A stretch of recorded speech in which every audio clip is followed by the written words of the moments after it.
Joining us now with more, Republican presidential candidate and senator from Texas, Ted Cruz. Great to see you, Senator. So what of that message, in particular by Governor Christie, which is essentially man up, stop complaining, get out there and just debate? Oh, listen, Megyn, I think that's exactly right. You know, the 3 debates that we've done so far, I think have been terrific. And from my attitude is that I'm happy to debate any of the candidates anytime and anywhere.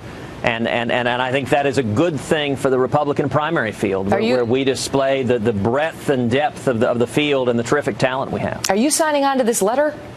No, I'm not interested in signing on to a letter of demands.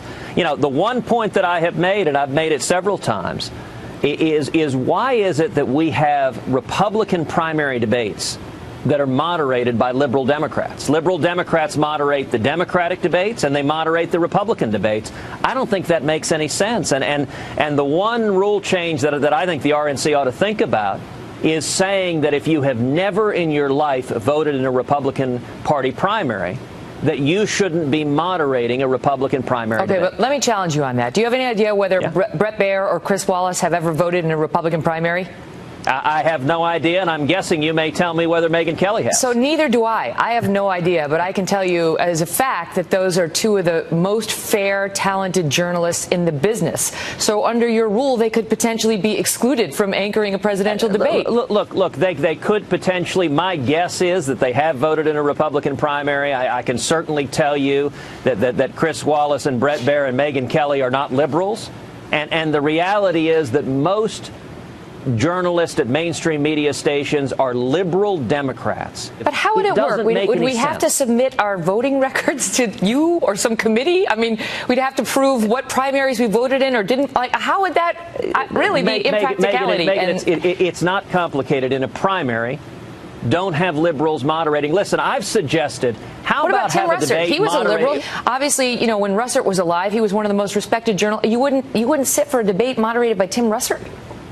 Megyn, why not have? And listen, I'm happy to debate in front of anybody. Right, I go on MSNBC. I go on liberal shows all day long. But in a Republican primary debate, the object is to help primary voters decide who's the strongest conservative. Let me shift to policy now for you, because you unveiled your tax plan recently, and you are calling for a flat tax, which is basically a 10% income tax, 16% business tax. And the critics of this plan say, well, it won't work because if you're going to do flat tax, you got to have at least a 20% tax across the board. Otherwise, you're not going to take in enough money to support the United States.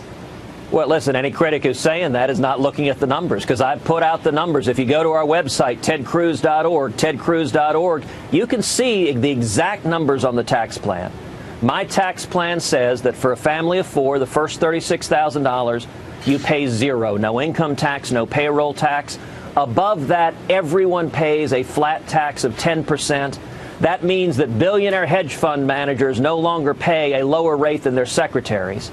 And then the simple business flat tax of 16% applies across the board, so giant corporations no longer pay less taxes than small businesses.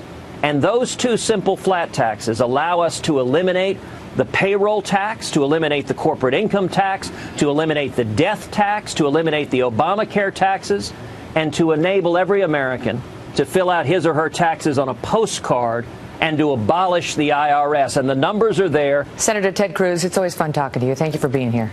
Thank you, Megyn. God bless.